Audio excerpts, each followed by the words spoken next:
This week we're talking new Star Wars movies and Star Wars VR. And also other related Star Wars stuff. Like we always do. Because it's in the name of the show. This is the Star Wars Show. From the Lucasfilm headquarters in San Francisco, here's your hosts, Andy and Anthony. Hello and welcome to the Star Wars Show, the only Star Wars show on the internet that won an Emmy.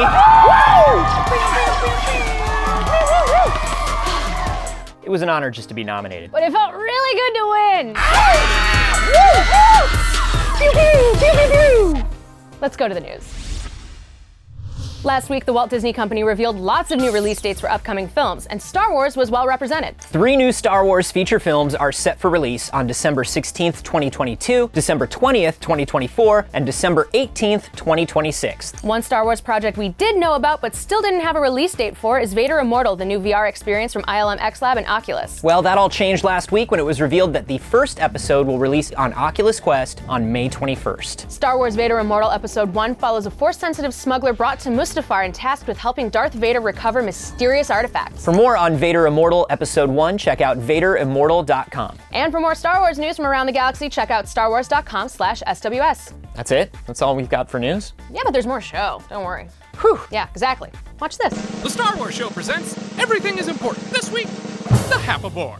Limited to 14 seconds of screen time, the thirsty Hapabore was the hefty creature quenching its thirst on the desert planet of Jakku. And without the parched Hapabore knocking over Finn from his water dish, Finn might not have noticed Rey getting attacked, leading to their meeting and swiping the Millennium Falcon from Unkar Plutt and delivering the Falcon to Han Solo, who then introduces Finn and Rey to Maz Kanata, who just so happens to have Luke's lightsaber stored away, resulting in Finn bringing that same lightsaber with him to Starkiller Base, allowing Rey to duel Kylo Ren and ensuring Luke Skywalker will not be the last Jedi. And without the Hapabore, Rey and Finn might not have met in the chaos of the First Order's attack, leaving Rey and BB-8 to wander Jakku on their own until she finally decides to sell them for those 60 portions. The legacy of the Jedi salutes you, thirsty Hapabore.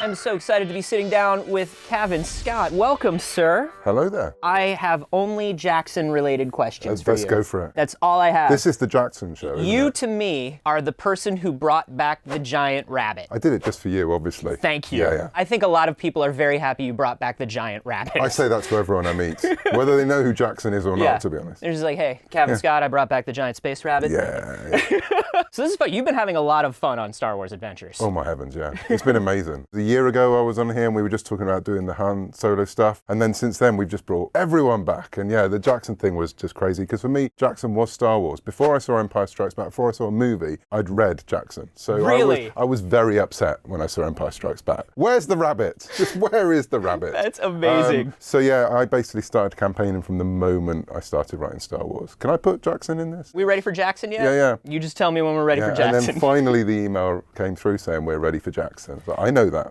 You're doing a lot of other really fun stuff that I'm absolutely loving with Star Wars Adventures. Tales from Vader's Castle. It's like an old school EC Comics horror anthology. It's one of those moments ago, are they going to let me do this? Oh, they are. And I think the two things, Jaxxon was obviously big on my list to do. Remake The Wicker Man with Ewoks. That was right up there. And strangely, they let me do that as well. So now I've got to aim higher. I should think of what I could do. Yeah, I mean, I'm a massive old Hammer horror fan, Universal. So the chance to do something in the Star Wars universe for kids as well was too good opportunity to miss. I mean, obviously The Wicker Man with Ewoks is a very Wicked Man. high watermark for Star Wars horror. Yeah. But when I started reading the issue with Obi-Wan, you did a Christopher Lee Dracula comic in Star Wars. That was the entire basis of the entire miniseries came from me and Mike Seglain from Lucasfilm talking about this, going, what we need to do is do a Christopher Lee vampire Dooku story. And that's where the miniseries came from. We were trying to work out how we get Tarkin in there to try and stake him, but we just couldn't quite make it work. It's all come from Christopher Lee. Everything's from Christopher Lee. And you're doing a lot of wonderful stuff. Obviously, you wrote the young adult Wild Space novels, and there's a lot of stuff going on in Star Wars Adventures in Wild Space. Wild Space has to be a really fun place to work in as a writer in Star Wars. Yeah, because anything goes. It's literally a place where they don't know what's on the next planet. Following on from Adventures, we have now got this family, the Graff family, who spend their entire life out there, and it's been great to see that build over the last few years. So it's been great to return to those characters. You've got more stuff coming up with adventures, right? What's in the works here? I'm back writing Obi-Wan again, Obi-Wan and Captain Rex. Then we've got Anakin teaming up with Yoda, and then Han and Luke teaming up to try and impress Princess Leia, which is just too much fun. Cavan, thank you so much for stopping Thanks for by, having sir. me. This was wonderful. Thank you.